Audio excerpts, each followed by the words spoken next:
My name is Mona Kheiri. I'm 24 years old. I live in Kitchener-Waterloo.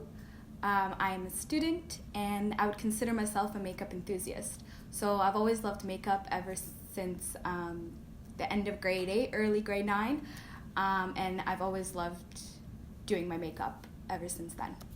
So I've had a couple experiences with professional hair and makeup professionals. The first time I've ever gotten my makeup done was for a wedding. Unfortunately, the lady was a non-person of color, and I don't believe that she had the proper training to deal with somebody with my complexion. So when she put my foundation on, it turned out to be orange. So it didn't match me or didn't look right either in pictures or throughout the wedding. Secondly, I also got my hair done professionally the same day, and the person who did it was also a non-person of color. And I don't believe that she had the skills to deal with my kind of hair texture. And unfortunately, during that day, both my hair and makeup just did not match me. It didn't look right on me. So both of my makeup and hair professional experiences were not that great because I don't believe they had the proper training to deal with somebody of my complexion and my hair type. First starting getting into makeup, I really ever bought drugstore products, and I noticed that they didn't have a wide selection of color. So I noticed that in my previous picture while I was in high school, all the foundation on my face was extremely light for my complexion. But so representation wasn't really available back then. Now that it's grown and the beauty industry has really expanded on their representation of people of color, I've noticed that I kind of now have more privilege as somebody who has a lighter skin tone because there's a wide variety for me. But as far as anybody who has a darker complexion, there's a huge gap. Like, I don't see anything darker products or darker foundation for people who are of a darker complexion. There's no variety or representation for them in drugstores. So I definitely recognize my privilege in the sense that I do have lighter skins and I have products and options in the drugstores, but for anybody darker than me, there really isn't options for them. So I'm a person with major hyperpigmentation in my face, and I'm very acne prone. So for somebody like me, I really looked forward to going on YouTube and finding people who had similarities in my not just my complexion, but also my problems in my skin.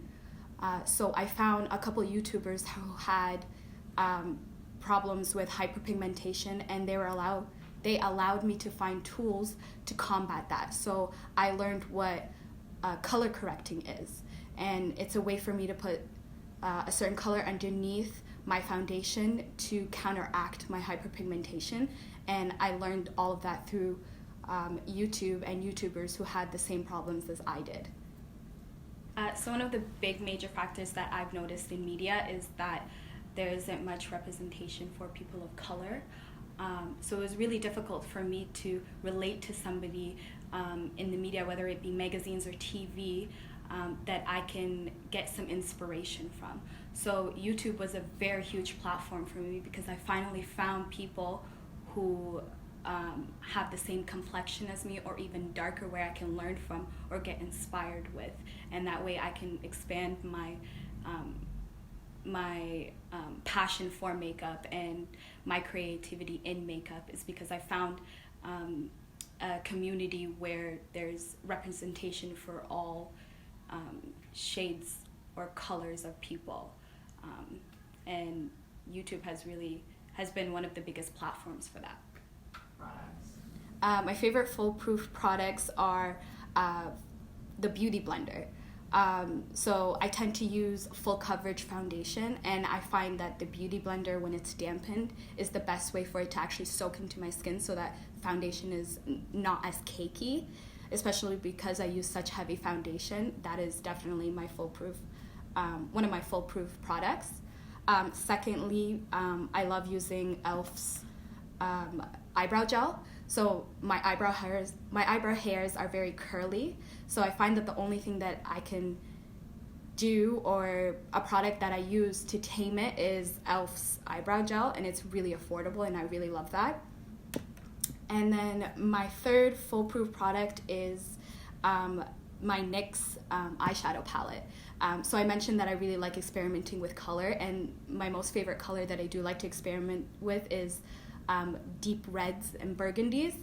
So my e.l.f. Eyeshadow palette has that, and it gives me a way to experiment with different colors and different textures in my palette. Okay. Blend. That's all I ever hear. Like, make sure there's no harsh lines. Blend. Isn't that all you hear? That is all you hear.